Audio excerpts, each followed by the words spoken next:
ರಾಮ ಹೆಂಡಗುಡುಕ ಅಂದವ್ರನ್ನ ಜೊತೆ ಕರ್ಕೊಂಡು ಓಡಾಡಿದ್ದಾರೆ ನಿಮ್ಮ ಪಕ್ಷದವರು. ಚಾಮುಂಡಿ ವೇಶ್ಯ ಅಂದವ್ರನ್ನ ವೇದಿಕೆ ಮೇಲೆ ಕರ್ಕೊಂಬಂದು ಸನ್ಮಾನ ಮಾಡಿದ್ದಾರೆ ನಿಮ್ಮ ಪಕ್ಷದವರು. ಅವರಿಗೆ ವಿರೋಧ ಬರುತ್ತೆ ಅಂತ ನಾಲ್ಕು ಜನ ಗನ್ಮ್ಯಾನ್ ಇಟ್ಕೊಂಡು ಓಡಾಡಿಸ್ತಿದ್ದಾರೆ. ರಾಜಕಾರಣಕ್ಕೆ ಬರಲಾ ಬೇಡ ಅಂತ ಕೇಳ್ತಾ ಇದ್ದಾರೆ. ರಾಜಕಾರಣಕ್ಕೆ ಬನ್ನಿ, ತಟ್ಕೊಳ್ಳೋ ಶಕ್ತಿ ಇದ್ದರೆ ಪಾಲಿಟಿಕ್ಸ್ಗೆ ಬನ್ನಿ. ಮೂರು ಬಿಟ್ಟವರಾದ್ರೆ ಬನ್ನಿ ಅಂತ ಬೇಸಿಕಲಿ. ಬರೀ ಇಂಥದೆಯಾ? ತಡ್ಕೊಳ್ಳೋ ಶಕ್ತಿ ಅಂದರೆ ಅದೇ ಎಲ್ಲ ಬಿಟ್ಟು ನಿಂತಿರ್ಬೇಕು ಅಂತ ನಾನು ಹೇಳಿದ್ದನ್ನು ನೀವು ಸ್ವಲ್ಪ ಎಲಾಬ್ರೇಟ್ ಆಗಿ ಹೇಳಿದ್ದೀರ. ಎಲಾಬ್ರೇಟ್ ಅಲ್ಲ, ಟು ದ ಪಾಯಿಂಟ್ ಹೇಳಿದ್ದೀನಿ ನಾನು. ಹೇಳ್ರಪ್ಪ. ಎಸ್, ನೀವು ಅಭಿವೃದ್ಧಿ ಅಂತೆಲ್ಲ ಹೇಳಿದ್ರಿ. ಚಿಕ್ಕಬಳ್ಳಾಪುರದಲ್ಲಿ ಕಂದವಾರ ರಸ್ತೆ ನೀವು ಗೆದ್ದು ಒಂದು ವಾರದಲ್ಲಿ ಸರಿ ಮಾಡ್ತೀನಿ ಅಂದಿದ್ರು. ಇವತ್ತಿಗೂ ಹಂಗೆ ಇದೆ. ನಾನು ಮೊನ್ನೆ ಹೋಗಿದ್ದೀನಿ, ಈಗಲೂ ಆ ಗುಂಡಿಗಳು ನೋಡಿದ್ರೆ ಯಾವ ವೆಹಿಕಲ್ಲು ಮೂವ್ ಮಾಡೋಕ್ಕಲ್ಲ, ಟೂ ವೀಲರ್ ಓಡಾಡ್ಸೋಕ್ಕಾಗಲ್ಲ. ಆಮೇಲೆ ಒಂದು ಕೆರೆ ಅಭಿವೃದ್ಧಿ ಮಾಡಿಲ್ಲ. ನೀವು ಹೇಳ್ತಿದ್ದೀರ ಎಲ್ಲ ಅಭಿವೃದ್ಧಿ, ಯಾವುದೋ ಒಂದೋ ಎರಡೋ ಇದು ತೋರಿಸ್ಬಿಟ್ಟು ಎಲ್ಲ ಹಳ್ಳಿನೂ ವಿಸಿಟ್ ಮಾಡಿದ್ದೀನಿ ಅಂತೀರ. ಒಂದು ನಿಮಿಷ. ಯಾವುದು ಅಲ್ಲಲ್ಲ, ನಾನು ಕೇಳ್ತಿರೋದು ಕೆರೆಗಳು ಯಾವುದಾದ್ರೂ ಅಭಿವೃದ್ಧಿ ಮಾಡಿದ್ದೀರಾ? ಒಂದು ನಿಮಿಷ. ನೀವು ಜಗಳ ಆಡ್ತಿರೋದು ಏನಕ್ಕೆ ಯೂಸ್ ಅಂತ ಗೊತ್ತಿಲ್ಲ. ನಿಮ್ಗೆ ಓಟ್ ಹಾಕಿ ಗೆಲ್ಸಿದವ್ರಿಗೆ ಏನಾದರೂ ಯೂಸ್ ಮಾಡಿದ್ದೀರಾ ನೀವು? ಏನು ನಿಮ್ಮ ಹೆಸರೇನು ಸರ್? ಯಾವ ಕ್ಷೇತ್ರದವ್ರು ನೀವು? ಅಲ್ಲ, ಹೇಳಿ ಮಾತಾಡಬೇಕು. ನಾನು ರಾಜಾಜಿನಗರ. ರಾಜಾಜಿನಗರ. ಯಾರು ನಿಮ್ಮ ಎಮ್ ಎಲ್ ಎ? ಯಾರು ನಿಮ್ಮ M L A? Suresh Kumar. ಯಾವ ಪಾರ್ಟಿಯವರು? ಅಲ್ಲಲ್ಲ, ಬಿಜೆಪಿ. ಅದೆಲ್ಲ ನಿಮಗೂ ಒಂದು ನಿಮಿಷ, ಒಂದು ನಿಮಿಷ. ನಾನು ಕೇಳ್ತಾ ಇರೋದು ನಿಮ್ಮ ಅಭಿವೃದ್ಧಿ ಏನ್ ಮಾಡಿದೀರಾ? ಬೇರೆಯವ್ರದ್ದೆಲ್ಲ ಮಾತಾಡ್ತೀರಾ. ನಿಮಗೆ ಬೇಕಾಗಿರೋದು ನಿಮ್ಮ ಕ್ಷೇತ್ರ ಜನ ನೆಕ್ಸ್ಟ್ ಟೈಮ್ ನಿಮ್ಮನ್ನು ಗೆಲ್ಲಿಸ್ತಾರ? ನಿಮ್ಮ ಪಾರ್ಟಿಯವರೇ ಈಗ ಅರ್ಧ ಜನ ನಿಮ್ಮ ಪಾರ್ಟಿಯವರು ಗಲಾಟೆಗಳು ಮಾಡ್ತಿದ್ದಾರೆ. ಮೀಡಿಯಾದಲ್ಲೆಲ್ಲ ಬಂದಿದೆ. ಮುಂದಿನ ತಿಂಗಳು ರಾಜಭವನದಲ್ಲಿ ನೋಡಿ ನನ್ನ. ಪ್ರತಿ ಕಡೆನೂ ಇದೇ ಹೇಳ್ತಿದ್ದೀರಾ. ಎಲ್ಲೋದ್ರು ನಿಮ್ ಫಿಲ್ಮ್ ಡೈಲಾಗ್ ಯೂಸ್ ಆಗಲ್ಲ. ಜನಕ್ಕೆ ಏನಾದ್ರು ಮಾಡಿ ಅಭಿವೃದ್ಧಿ ಮಾಡಿ. ಸುನಿಲ್ ನಾಯ್ಡು ಅಂತ. ನಮಸ್ಕಾರ ಸರ್. ನಮಸ್ಕಾರ. ಮಾತು ಬಲ್ಲವನಿಗೆ ಜಗಳವಿಲ್ಲ ಅಂತಾರೆ. ನಿಮ್ಮಿಬ್ಬರ ವಿಷಯದಲ್ಲಿ ಇಬ್ಬರಿಗೂ ಒಳ್ಳೆ ಮಾತು ಬರುತ್ತೆ, ಇಬ್ರು ಜಗಳ ಆಡ್ತಿದ್ದೀರಾ ಸರ್. ಪ್ಲಸ್ ನೀವು ಇನ್ನೂ ಈಗ ಗೌರ್ಮೆಂಟ್ ಹುದ್ದೆಯಲ್ಲಿದ್ದೀರಾ. ನೀವು ಆಕ್ಚುಲಿ ದೊಡ್ಡತನ ತೋರಿಸಿ ಆ ಸೀಟ್ಗೆ ಒಂದು ಮರ್ಯಾದೆ ಕೊಟ್ಟು ನೀವು ಅದು ಮರ್ತು ಬಿಡ್ಬೇಕು ಸರ್. ಇದು ಯಾಕೆ ಸರ್ ಈ ಥರ ಮಾತಾಡ್ತಿದ್ದಾರೆ ಇಬ್ರು? ಸರ್, ಈಗ ನಾವು ಸತತವಾಗಿ ನನ್ನ ಮುಖ್ಯಮಂತ್ರಿಗಳ ಬಗ್ಗೆ, ಉಪಮುಖ್ಯಮಂತ್ರಿಗಳ ಬಗ್ಗೆ, ಪ್ರಿಯಾಂಕ್ ಖರ್ಗೆ ಸಾಹೇಬ್ರ ಬಗ್ಗೆ ಮಾತಾಡ್ತಿದ್ರೆ ನಾನು ಹೆಂಗೆ ಸುಮ್ಮನೆ ಇರಲಿ ಸರ್? ನಾನೆಲ್ಲೋ ಇದ್ದ ಒಬ್ಬ ಅನಾಥ ಹುಡುಗನ್ನ ಕಾಂಗ್ರೆಸ್ ಪಕ್ಷ ಕರ್ಕೊಂಬಂದು ಬಿ ಫಾರ್ಮ್ ಕೊಟ್ಟು ಎಮ್ ಎಲ್ ಎ ಮಾಡಿದ್ರೆ ನಾನೀಗ ಕಂಫರ್ಟ್ ಝೋನ್ ಪೊಲಿಟಿಷಿಯನ್ ಆಗೋದ್ರೆ? ಅನಾಥ ಹುಡುಗನ ಕರ್ಕೊಂಬಂದು ಎಮ್ ಎಲ್ ಎ ಮಾಡಿದ್ದಾರೆ, ಅವ್ರ ಬಗ್ಗೆ ಕೃತಜ್ಞತೆ ಇದೆ. ಪ್ರತಾಪ್ ಸಿಂಹ ಅರಮನೆಯಲ್ಲಿ ಹುಟ್ಟಿದ್ರಾ? ಅಲ್ಲ, ಅವ್ರನ್ನ ಕರ್ಕೊಂಬಂದು ಮೋದಿ ಅವರು ಅಮಿತ್ ಶಾ ಅವರು ಮಾಡಿದ್ದಾರೆ ರೀ. ಅಂದರೆ ಸರ್, ನೀವು ಮೋದಿ ಅಮಿತ್ ಶಾ ಅವ್ರ ಬಗ್ಗೆ ನೀವೇನಾದ್ರು ಮಾತಾಡ್ಕೊಂಡಿರ್ಬೋದು. ನಾನು ನೋಡಿ, ನೀವು ಸಿದ್ದರಾಮಯ್ಯವ್ರ ಬಗ್ಗೆ ಮಾತಾಡಬೇಡಿ, ಮಲ್ಲಿಕಾರ್ಜುನ್ ಖರ್ಗೆ ಅವ್ರ ಬಗ್ಗೆ ಮಾತಾಡಬೇಡಿ ಅಂದರೆ. ಮೋದಿ ಅವ್ರನ್ನ ಮಾತಾಡುವಾಗ honourable prime minister Narendra Modiji ಅಂದಿದ್ದೀನಿ, ಗೌರವಾನ್ವಿತ ಅಮಿತ್ ಶಾ ಅವರೇ ಅಂತ ಮಾತಾಡಿದ್ದೀನಿ ನಾನು ಯಾವತ್ತು. ಬಟ್ ಕ್ವಶನ್ಸ್ ಕೇಳಿದ್ದೀನಿ ಸರ್, ಎಲ್ಲಿ ಬ್ಲ್ಯಾಕ್ ಮನಿ ಆಗ್ತಾ ಇರಲಿಲ್ಲ, ಎಂಪ್ಲಾಯ್ಮೆಂಟ್ ಎಲ್ಲಿ ಕೇಳಿದ್ದೀನಿ. There is a way. ನನ್ನ ಹೆಸರು ರವಿಕಾಂತ್ ಅಂತ, ಕಾಂಗ್ರೆಸ್ ಕಾರ್ಯಕರ್ತ. ದಯವಿಟ್ಟು ನನ್ನ ಪ್ರಶ್ನೆಯಿಂದ ತಪ್ಪು ತಿಳ್ಕೊಬೇಡಿ. ಪ್ರತಾಪ್ ಸಿಂಹ ಅವ್ರಿಗೆ ಅಧಿಕಾರ ಇಲ್ಲ, ಬಿ ಜೆ ಪಿಯವರು ಅವ್ರನ್ನ ಸೇರಿಸ್ತಾ ಇಲ್ಲ, ಬಿ ಜೆ ಪಿಯವರು ಮೈಸೂರು ಪಾರ್ಟಿಗೆ ಅವ್ರನ್ನ ಸೇರಿಸ್ತಾ ಇಲ್ಲ, ಒಂದು ಪ್ರೆಸ್ ಮೀಟ್ ಮಾಡೋಕ್ಕೆ ಬಿಡ್ತಾ ಇಲ್ಲ. ಅದೆಲ್ಲ ನಮಗೂ ಗೊತ್ತು. ನಿಮ್ದೆಲ್ಲ ವಿಡಿಯೋಗಳು ನಾವು ನೋಡಿದ್ದೀವಿ, ನಿಮ್ಮದು ನೋಡಿದ್ದೀವಿ, ಪ್ರತಾಪ್ ಸಿಂಹ ಅವ್ರದ್ದು ನೋಡಿದ್ದೀವಿ. ನೀವು ಸ್ವಲ್ಪ ಪ್ರಬುದ್ಧವಾಗಿ ಉತ್ತರ ಕೊಡ್ಬೋದಿತ್ತಲ್ಲ. ಆಸ್ ಎ ಕಾಂಗ್ರೆಸ್ ಕಾರ್ಯಕರ್ತನಾಗಿ ನಾನು ಕೇಳ್ತೀನಿ. ನಿಮ್ಮಂಥವ್ರಿಂದನೇ ನಮ್ಮ ಪಾರ್ಟಿ ಹಾಳಾಗ್ತಿರೋದು.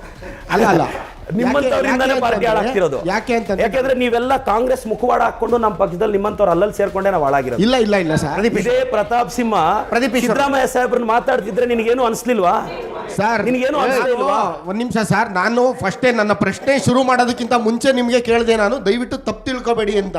ಅಲ್ಲ, ಒಂದು ನಿಮಿಷ. ಕಾಂಗ್ರೆಸ್ ಪರವಾಗಿ ಮಾತಾಡ್ತಿರೋದು. ಒಂದು ನಿಮಿಷ. ಸಿದ್ದರಾಮಯ್ಯ ಸಾಹೇಬ್ರ ಬಗ್ಗೆ, ಡಿ ಕೆ ಸಾಹೇಬ್ರ ಬಗ್ಗೆ, ಪ್ರಿಯಾಂಕ್ ಸಾಹೇಬ್ರ ಬಗ್ಗೆ ಇವತ್ತು ಅವರೆಲ್ಲ ಅವರು ಲೀಡ್ ಮಾಡಿದ್ದಕ್ಕೆ ನಾವು ರೂಲಿಂಗ್ ಬಂದ್ವಿ. ಅವ್ರದ್ದು ಕಾಂಟ್ರಿಬ್ಯೂಷನ್ ಜಾಸ್ತಿ ಇದೆ, ಎಲ್ರದ್ದು ಇದೆ. ಅವ್ರ ಅಸ್ತಿತ್ವಕ್ಕೆ ಧಕ್ಕೆ ಬರುವಾಗ ನಾನು ಕೇಸುಗಳು ಹಾಕ್ಸ್ಕೊಂಡು ಫೈಟ್ ಮಾಡುವಾಗ ಕಾಂಗ್ರೆಸ್ ಪಾರ್ಟಿ ಬೆಳಿಬೇಕು ಅಂದರೆ ಒಮ್ಮತವಾಗಿ ಯುನೈಟ್ ಆಗಿರಬೇಕು. ಈಗ ನೀವು ಪ್ರತಾಪ್ ಸಿಂಹ ಮಾತಾಡೋದು ಬಿಟ್ಟು ನನಗೆ ಪ್ರಬುದ್ಧತೆ ಪಾಠ ಹೇಳ್ತಿದ್ದೀರಾ. ಆತ ಸೊಂಟದ ಕೆಳಗ ಭಾಷೆ ಮಾತಾಡಿದಾನೆ. ನಿನ್ನ ಪಕ್ಷದ ಶಾಸಕನ ತಾಯಿಗೆ ಇನ್ಸಲ್ಟ್ ಆಗಿದೆ. ಅದು ನೋವೇ ಇಲ್ವಾ? ಪ್ರಶ್ನೆ ಯಾಕೆ ಕೇಳಿದೆ ಅಂತ ಹೇಳ್ತೀನಿ ರೀ ಸರ್. ಯಾಕೆಂದ್ರೆ ಕನ್ಕ್ಲೂಡ್ ಮಾಡ್ಬೇಕಲ್ಲ ಸರ್, ಪ್ರಶ್ನೆ ಕನ್ಕ್ಲೂಡ್ ಮಾಡಬೇಕು. ಯಾವತ್ತೂ ಇದೇ ಚಾನಲ್ ಅಲ್ಲಿ ಇದೇ ಒಂದು ನಾನು ಬರ್ತಾ ನೋಡ್ಕೊಂಬಂದೆ, ಪ್ರದೀಪ್ ಈಶ್ವರ್ ಅವರು ಒಂಟಿ ಆಗ್ಬಿಟ್ರಾ? ಪ್ರದೀಪ್ ಈಶ್ವರ್ ಅವ್ರಿಗೆ ಪಾರ್ಟಿಯವ್ರು ಯಾರು ಸಾಥ್ ಕೊಡ್ತಾ ಇಲ್ವಾ? ಪ್ರದೀಪ್ ಈಶ್ವರ್ ಅವರ ಮಾತಿಗೆ ಪಾರ್ಟಿಯ ಮುಖಂಡರು ಯಾರು, ಹಿರಿಯರು ಯಾರೂ ಸಹ ಅವರು ಒಲವಲ್ಲಿ ನಿಂತಿಲ್ವಾ ಅಂತ ಹೇಳಿ ನೋಡ್ಕೊಂಬಂದೆ ನಾನು. ನನಗೆ ಬೇಸರ ಆಯಿತು. BJP MLAಗಳಿಗೆ ನಾನು ರಾಜ್ಯದ ಜನತೆಯನ್ನು ಕೇಳ್ತೀನಿ, ನಾನು ಕೆಲಸಗಾರನು ಹೌದು. ಈಗ ಇದು ರಿಪೋರ್ಟ್ ಕಾರ್ಡ್. BJP ಅವ್ರು ಬಿಸಾಕ್ರಪ್ಪ, ನಾನು ಇಷ್ಟು ಹಳ್ಳಿಗೆ ಹೋಗಿದ್ದೀನಿ, ನಾನು ಇಷ್ಟು ಜನರ ಕಷ್ಟ ಕೇಳಿದ್ದೀನಿ, ಏನಾದರೂ ಮಾತಾಡಿದ್ರೆ ಮುಳ್ಳಂದಿ ಅಂತಾರೆ. ಯತ್ನಾಳ್ ಸಾಹೇಬ್ರೆ, ನೀವು ಬಿಜಾಪುರಕ್ಕೆ ಏನು ಮಾಡಿದ್ದೀರಾ? ಪ್ಲೀಸ್ ಒಂದು ಬುಕ್ಲೆಟ್ ಕೊಡಿ, ಇಲ್ಲ ಖಾಲಿ ಬುಕ್ ಆದರೂ ಕೊಡಿ ಸರ್. ಪ್ರತಾಪ್ ಸಿಂಹ ಅವ್ರ ವಿಚಾರದಲ್ಲಿ ನೀವು ಹೇಳ್ತೀರಾ ಪೇಪರ್ ತಿಮ್ಮ, ಮುಟ್ಟಾಳ, ಅವಿವೇಕಿ, ಈ ರೀತಿ ಪದಗಳು ನೀವು ಬಳಸ್ಬೋದಾ? ಇದನ್ನ ನೀವು 1.5 ವರ್ಷದ ಹಿಂದೆನೇ ಬಳಸಿರೋ ಪದಗಳು ಇವು. ಇದು ಈಗಲ್ಲ, ರೀಸೆಂಟಾಗಿ ಬಂದಿರೋ ಇಶ್ಯೂ ಅಲ್ಲ. ಅವರು ಹಂದಿ, ಕಾಡಂದಿ, ಮುಳ್ಳಂದಿ ಹಿಂಗೆಲ್ಲ ಮಾತಾಡಿ ಇಸ್ಲಾಂ ಸಮುದಾಯದ ಬಗ್ಗೆ ನೀಚವಾಗಿ ಮಾತಾಡಿದಾಗ ನಮ್ಗೆ ಹರ್ಟ್ ಆಗುತ್ತೆ ರೀ. ಇದು ಎಲ್ಲರ ದೇಶ. ಹಿಂದೂಗಳ ದೇಶ, ನಾನು ಒಬ್ಬ ಹಿಂದೂ, ನಾನು ಶ್ರೀರಾಮಚಂದ್ರನ ಆರಾಧಿಸ್ತೀನಿ, ಪೂಜಿಸ್ತೀನಿ. ನಾನು ಹೇಳೋದು ಕೆಟ್ಟದಾಗ ನನ್ನ ಕ್ಷೇತ್ರದಲ್ಲೂ 25 ಸಾವಿರ ಇಸ್ಲಾಂ ಬಾಂಧವರು ಏನು ಸರ್ ಇವ್ರು ಹಿಂಗೆ ಮಾತಾಡ್ತಾರೆ ನಮ್ಮ ಮನೆ ಹೆಣ್ಮಕ್ಳ ಬಗ್ಗೆ ಅಂತ ಯಾರಾದರೂ ನನ್ನ ಫ್ರೆಂಡ್ಸ್ ಹೇಳಿದಾಗ ನಮ್ಮ ನಾಯಕರುಗಳಿಗೆ ಹಿಂಗೆಲ್ಲ ಬೈದರು, ಅದಕ್ಕೆ ನಾನು ಒಂದು ನಿಮಿಷ, ನಮ್ಮ ನಾಯಕರುಗಳಿಗೆ ಹಿಂಗೆಲ್ಲ ಬೈದರು, ಆದ್ದರಿಂದ ನಾನು ಸಿಟ್ಟಿಗೆ ರಿಯಾಕ್ಟ್ ಮಾಡ್ತಿದ್ದೀನಿ ಅಂತ ಹೇಳಿ ಕರೆಕ್ಟ್ ಅದು. ಆ ಧರ್ಮದ ಬಗ್ಗೆ ಹಂಗೆ ಮಾತಾಡಿದ್ರು, ಈ ಧರ್ಮದ ಬಗ್ಗೆ ಹಿಂಗೆ ಮಾತಾಡಿದ್ರು, ಅದಕ್ಕೆ ಕೌಂಟರ್ ಬಗಳು ತುಂಬ ಬರ್ತಾವೆ ರೀ.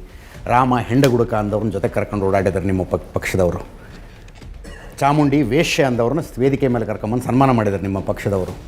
ಅವರಿಗೆ ವಿರೋಧ ಬರುತ್ತೆ ಅಂತ 4 ಜನ ಗನ್ಮ್ಯಾನ್ ಇಟ್ಕೊಂಡು ಓಡಾಡಿಸ್ತಿದ್ದಾರೆ ನಿಮ್ಮದೇ ಪಕ್ಷದವರು, ನಿಮ್ಮದೇ ನಾಯಕರುಗಳು, ಐಡಿಯಾಲಜಿಕಲಿ ಸೇಮ್ ಇದ್ದೀವಿ ಅಂತ. ಇದೇ ಶಬ್ದ ರಾಮ ಹೆಂಡಗುಡುಕ, ಸೀತೆ ನೀತಿಗೆಟ್ಟವಳು, ಚಾಮುಂಡಿ ವೇಶ್ಯೆ ಅಂದವರಿಗೆ ಗನ್ಮ್ಯಾನ್ ಕೊಟ್ಟು ಓಡಾಡಿಸ್ತಾ ಇದ್ದೀರಿ.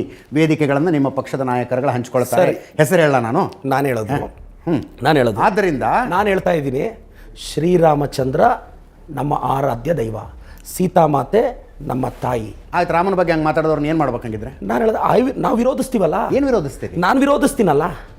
ಜೊತೆ ಕರ್ಕೊಂಡು ಓಡಾಡಿದ್ರ ಅರ್ಥ ಏನು? ಈಗ ಜೊತೆ ಕರ್ಕೊಂಡು ಓಡಾಡಿದ್ರ ಅರ್ಥ ಏನು ಸರ್? ಒಂದು ಮಿನಿಸ್ಟರ್ ಆಗಿ ಆ ಹೇಳಿಕೆ ಕೊಟ್ಟಂಥವ್ರು ಒಂದು ನಿಮ್ಮ ಪಕ್ಷದ ಪರವಾಗಿ ಬಂದು ಪ್ರಚಾರ ಮಾಡ್ತಾರೆ ಕ್ಷೇತ್ರಗಳಲ್ಲಿ, ಅದು ಓಕೆನಾ ನಿಮಗೆ?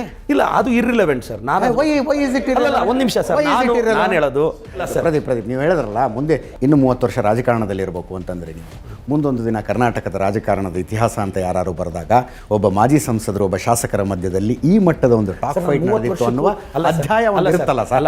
ಇನ್ನೊಂದು ಸ್ಮಾಲ್ ಕರೆಕ್ಷನ್, ಒಂದು 30 ವರ್ಷ ಆದಮೇಲೆ ನಾನು ಶಾಸಕನಾಗೇ ಇರ್ತೀನಿ. ಸ್ವಲ್ಪ ದೊಡ್ಡ ಮಾಡ್ಬೋದ್ರಿ. ರಾಜಕಾರಣದಲ್ಲಿ ಇರೋದ್ರ ಬಗ್ಗೆ ಮಾತಾಡಿ. Thank you so much sir. ಶಾಸಕರಾಗಿರ್ತೀರಿ ಅಂತ ಹೇಳಿಲ್ಲ, ರಾಜಕಾರಣದಲ್ಲಿ ಇರ್ತೀರಿ ಅಂತ ಹೇಳಿದೆ ನಾನು. ಇದು ಎಡಿಟ್ ಮಾಡದೆ ಪ್ಲೇ ಮಾಡಿ. ಡೆಫಿನೆಟ್ಲಿ. ಅಯ್ಯೋ, ಯಾಕೆಂದ್ರೆ ಹಾರೈಕೆ ಗೊತ್ತಿಲ್ಲ. ನನ್ನ ಬಾಯ ಹರಕೆಗಳು ಬಹಳ ಸತ್ಯ ಆಗಿದ್ದಾವೆ.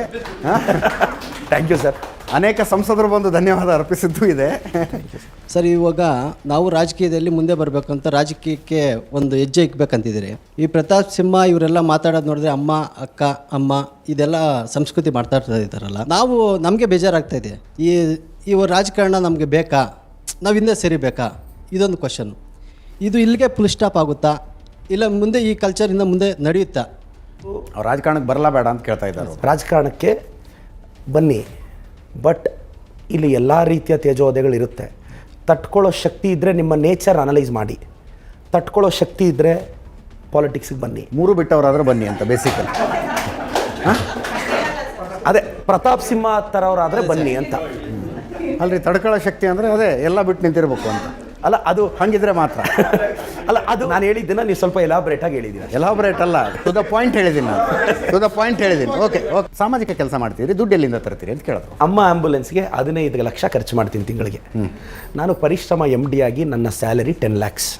ನಂದು 100-150 ಕೋಟಿ ಟರ್ನ್ ಓವರ್ ಇರೋ ಸಂಸ್ಥೆ. ಮತ್ತು ನಂದೊಂದು ಟ್ರಸ್ಟ್ ಇದೆ. ಆ ಟ್ರಸ್ಟ್ಗೂ ನಾನು 8-10 ಕೋಟಿ ಫೀಸ್ ಕಲೆಕ್ಟ್ ಮಾಡ್ತೀನಿ. ಸೊ ನನ್ನ ಸ್ಯಾಲ್ರಿ ಇದೆ. ನನ್ನ ಪರ್ಸ್ನಲ್ ಇನ್ಕಮ್ ಟ್ಯಾಕ್ಸೇ, for your information, 70 lakh income tax ಕಟ್ಟಿದ್ದೀನಿ.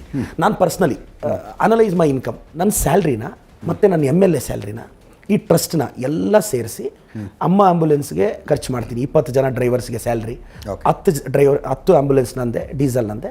ಅದಕ್ಕೆ ಆವ್ರೇಜ್ 15 ಲಕ್ಷ ಖರ್ಚು ಮಾಡ್ತಿದ್ದೀನಿ. ಮತ್ತು ಹೊಟ್ಟೆಪಾಡಿಗೆ ಏನು ಮಾಡ್ತೀರಿ ಸರ್? ನನಗೆ ಅಂತ ತಿಂಡಿ, ಬಟ್ಟೆ, ಮನೆ ಖರ್ಚು.